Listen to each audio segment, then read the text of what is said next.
Well, now joining me in the studio, I have lawyer and public affairs analyst Justice Ojieno, and also via Zoom, I have a security consultant and retired director of the Department of State Services, Dennis Amakri. Good to have you both on the show this evening. So let's begin with you, Justice. We understand that after 151 days now, and huge losses incurred, rail services have resumed between Abuja and Kaduna. But what are your thoughts now on the events that trailed the unfortunate terrorist attack? It's very, very unfortunate, and it's very, very obvious too that there was, maybe I don't want to say breakdown of security or total unavailability of security with respect to those matters. And it was very, very obvious again that the person who was supposed to be running the affairs of the country so long as security is concerned wasn't really on top of his game. And of course, as I said, when matters like this come up, reference is made to what is on the desk of the American President, Harry Truman, which says that the buck stops here. Everybody knows that we all have to turn back to the president, especially given the fact that he's the person that has the awesome powers as contained in Section 130 of our Constitution. And of course, that is with respect to security and with respect to policing. Provisions of Section 214 and 215 of our Constitution make it very, very clear too that policing is a federal matter. So if anything happens, whether in Kaduna, whether it's in Abuja, whether it is in any part of the country, it is the president that we must first call to say, what are you doing? And of course, it is now his own responsibility to ask or task or demand from the people that he has delegated such powers to give explanations on why, what happened. And it's very, very unfortunate, really, that Nigerians that didn't have a contribution, the Nigerians that were on that train that didn't have a contribution to whatever happened to them actually were made to suffer. Not just suffer deprivation of their liberty pursuant to Section 35 of our Constitution, but much more, they suffered deprivation of their property because a lot of them had to come up with ransom that they didn't even bargain for. A lot of them, yes, maybe some of them had the money, but some didn't have. But again, when matters is one that is one of life, anything that they really have to do, they have to actually do. So a lot of them have become impoverished as a result of that. So really, a lot can be said, and yeah, point taken there. It's quite unfortunate. Let's quickly take the thoughts of Dennis Amakri on his view on this. So Dennis, we understand experts say the route remains unsafe unless there is, well, aerial surveillance and armed drone patrol. So but what more do you think authorities need to do to ensure safe travel for train passengers? Okay, thank you very much. I don't know if you can hear me very well, but let me try and answer what I heard from you.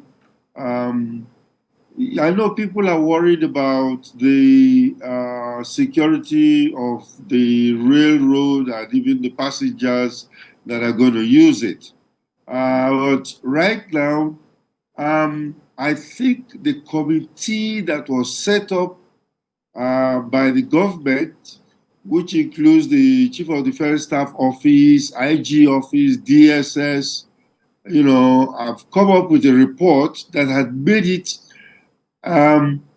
possible for the trains to move again.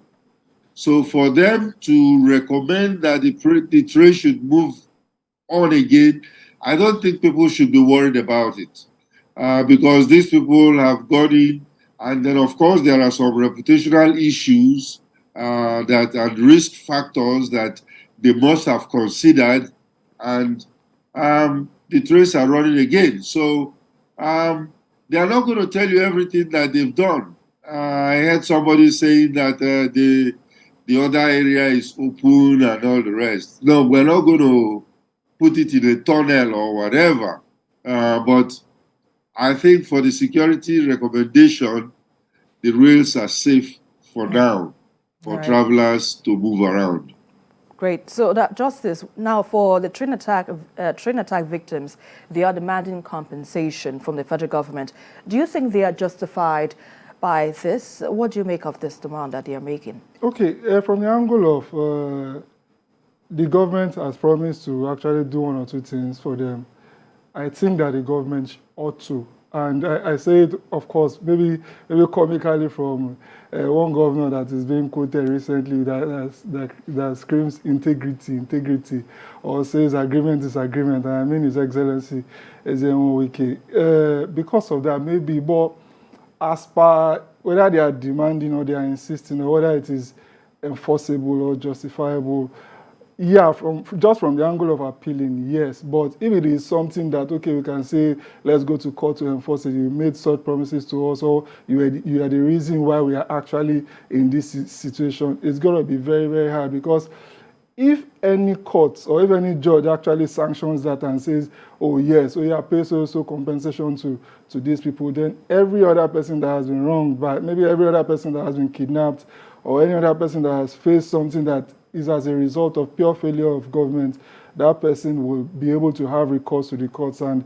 I feel that will amount to the gates of hell being opened. The government will not have the budget or the amount to be able to fulfill such liabilities. That's a fine place to leave this discussion. Many thanks for your insights. Well, let's quickly go on a short break. You're still on to Newsweek. We have more discussions in just a moment. Stay with us.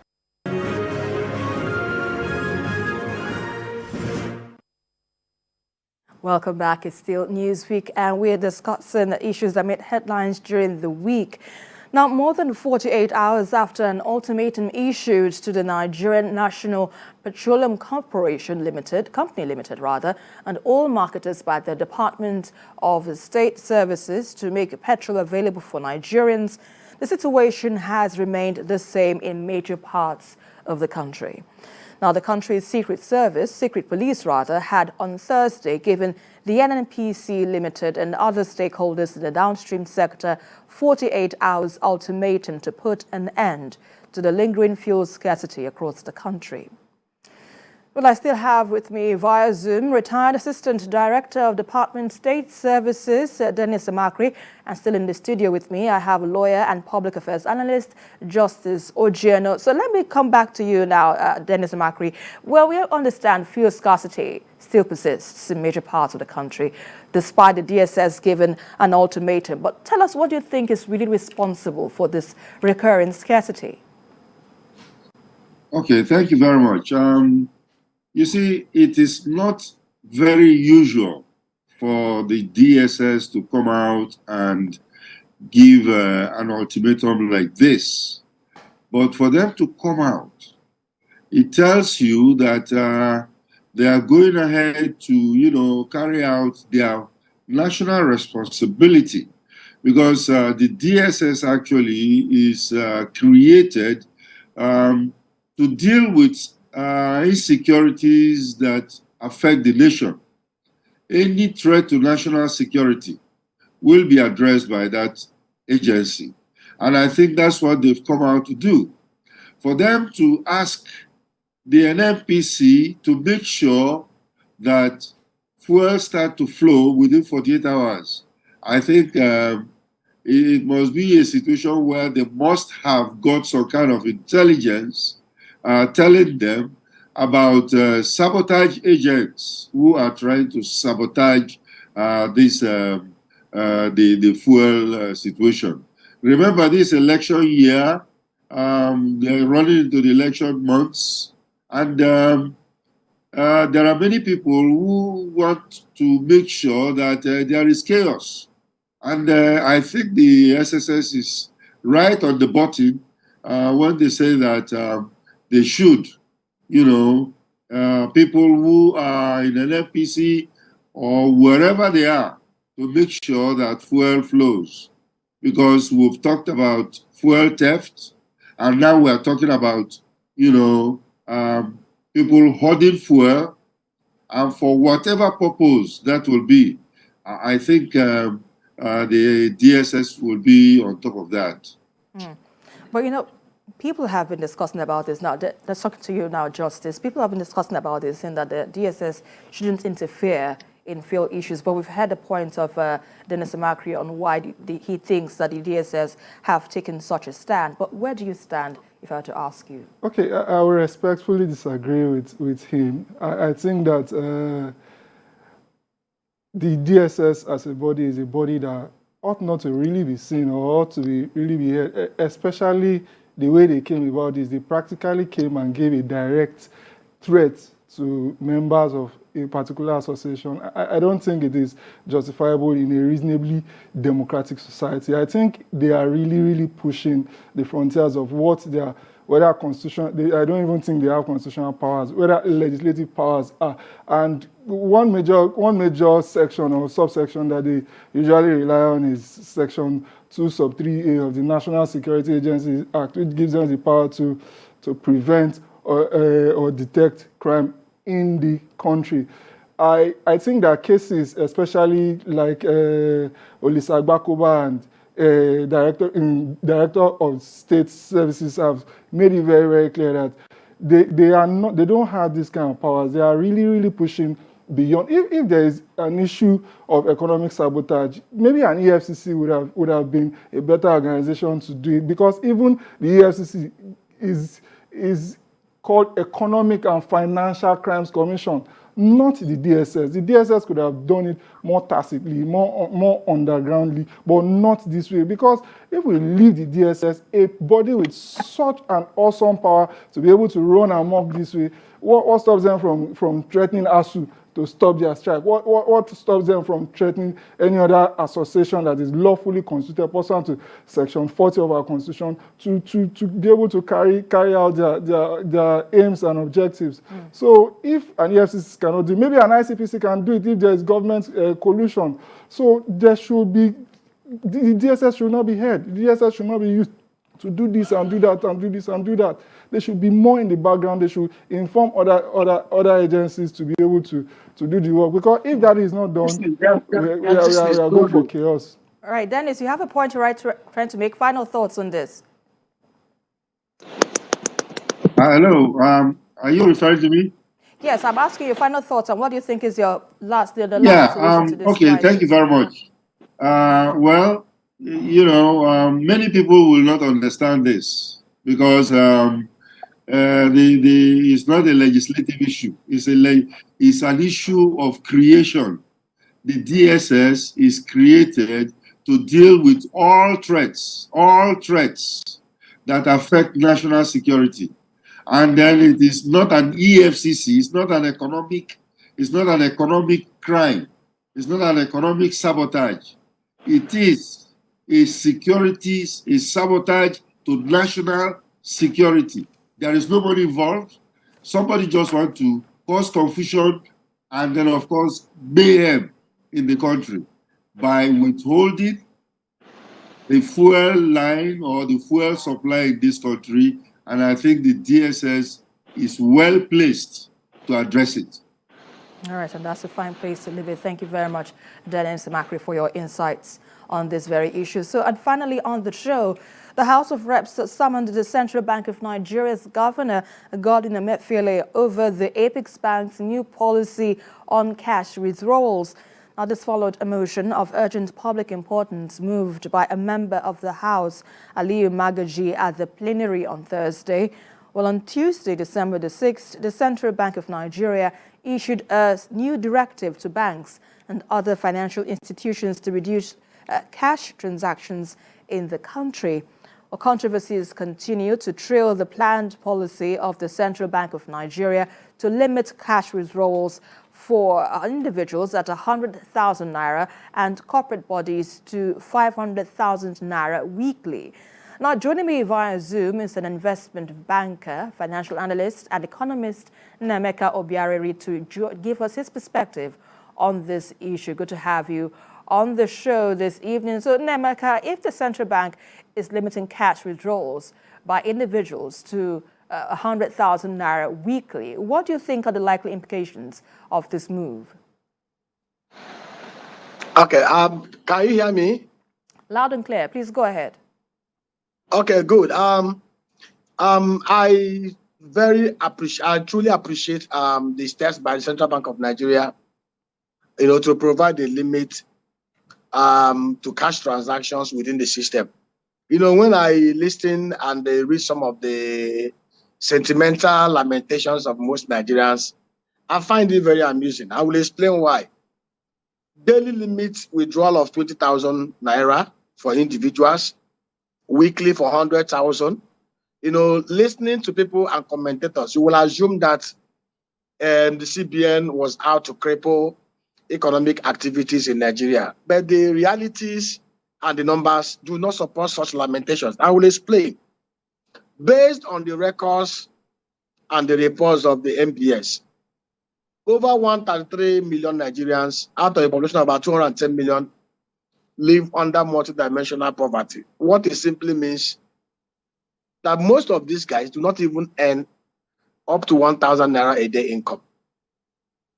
176 million Nigerians, almost 92% of our population, do not earn up to 60,000 or more than naira in a month, which is roughly 2,000 naira in a day.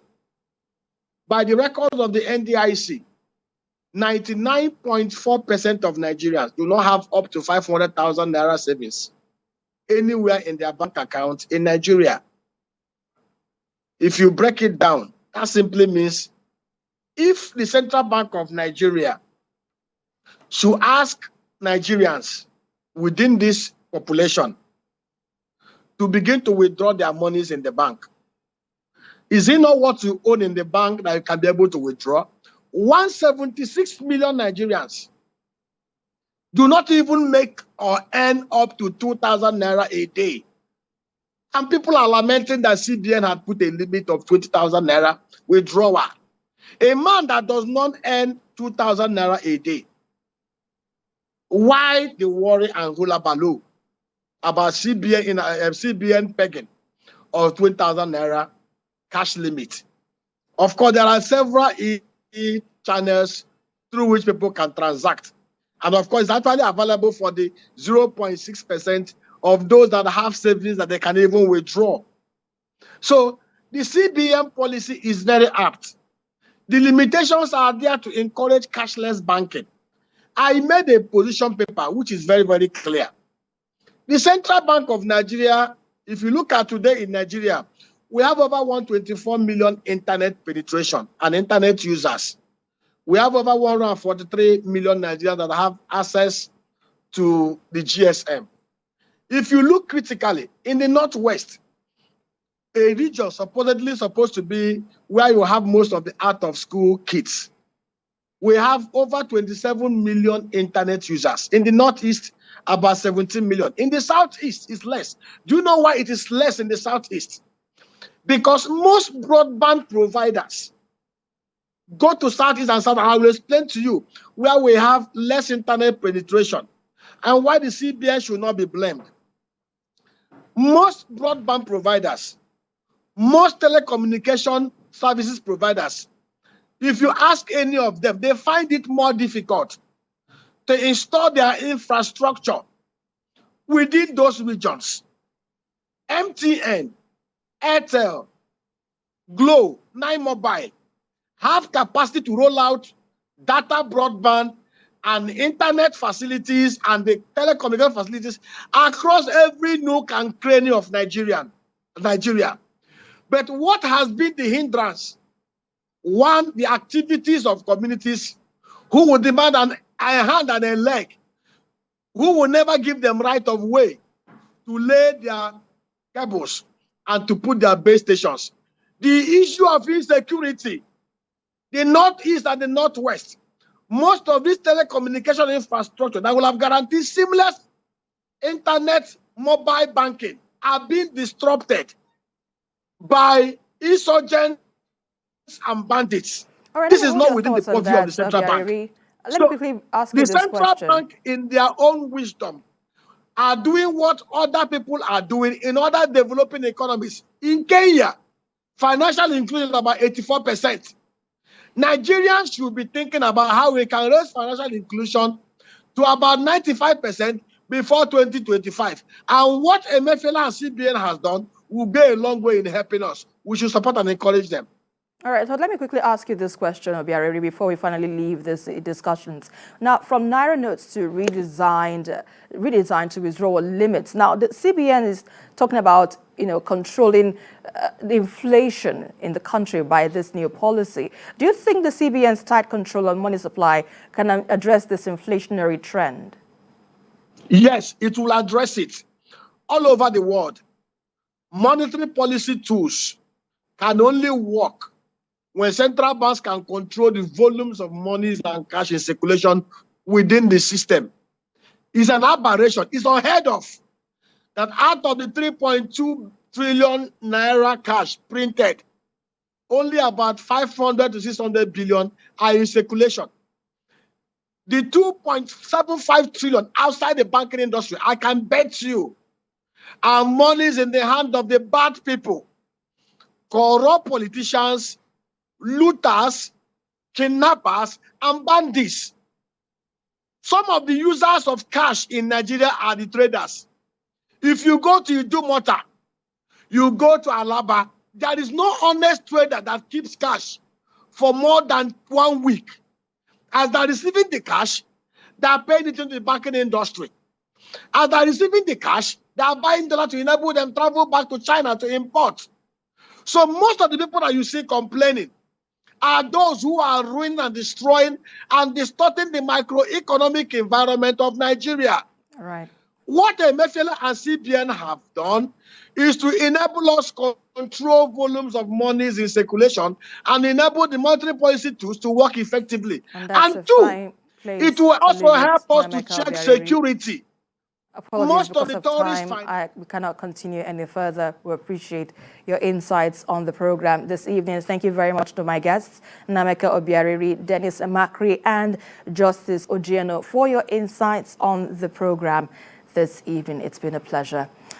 And that's about it on the show tonight. Remember, you can follow the conversation on our social media platforms at TVC News NG or on our website at tvcnews.tv. I am Esther Mopariala, and until next week, bye for now.